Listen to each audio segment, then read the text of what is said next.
Hello everyone, welcome back to our channel. Actually ఈ plant అయితే నేను జామకాయ అనుకున్నాను అనమాట. ఈ చెట్టు అంతా కూడా ఎన్ని రోజుల నుంచి చూస్తున్నాను, పూత అయితే వస్తుంది కానీ అస్సలు అంత రాలిపోతుంది కానీ కాయ అయితే కాయడం లేదు. ఇదేమన్నా మెయిల్ ప్లాంట్ ఏమో అనుకున్నాను, బట్ కొద్ది రోజులకి ఇలాంటివి అయితే వచ్చాయన్నమాట. రీసెంట్గా నిన్న మా మదర్ అయితే చూశారు. ఇది కాయ కూడా కట్ చేసి చూసాము. దీన్ని ఎట్లా సెర్చ్ చేస్తే రామఫలం అనేది తెలిసింది. చాలా హ్యాపీగా అనిపించింది. ఈ చెట్టు కూడా నాకు తెలియకుండా ఉండే కాయ కాసేంత వరకు. దీన్ని కూడా నేను సెర్చ్ చేస్తే ఇది లక్ష్మణ ఫలం అని అయితే తెలిసిందనమాట. రామఫలం, లక్ష్మణ ఫలం 2 ప్లాంట్ అయితే ఉన్నాయి. ఇంకా సీతాఫలం కూడా నాటుకుంటే 3 ఉన్నట్లు ఉంటాయి అనిపించింది. ఇది ఆల్రెడీ నేను కాయ కట్ చేసుకొని కూడా మీకు ఒకసారి షేర్ చేశాను. ఇది లక్ష్మణ ఫలం అని చెప్పేసి. ఇది పుల్లగా కాస్త తీయగా అయితే ఉంటుందన్నమాట. మొత్తం అంతా కూడా పీచులాగా ఉండి ఎక్కువ గుజ్జు అయితే ఉంటుంది. యాక్చువల్లీ నేను పూలు కోసుకుందామని గార్డెన్లోకి వస్తే ఇవన్నీ కూడా కనిపించాయి అనమాట. మందారం అయితే చాలా బ్యూటిఫుల్గా అనిపించింది.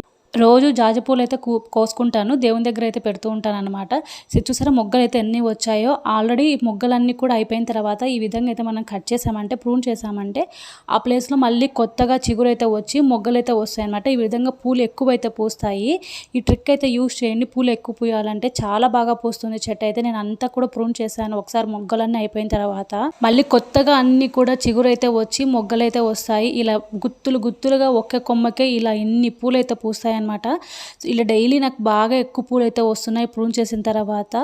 సో దీనికోసం అయితే వెళ్ళి ఇవన్నీ కూడా సర్ప్రైజెస్ అయితే నాకు కనిపించాయి. ఇంకా మంచి సీతాఫలం చెట్టు కూడా తీసుకొచ్చి నాటానంటే 3 కూడా వరుసగా అయితే ఉంటాయి. మీకు ఎలా అనిపించిందో కమెంట్లో షేర్ చేసుకోండి.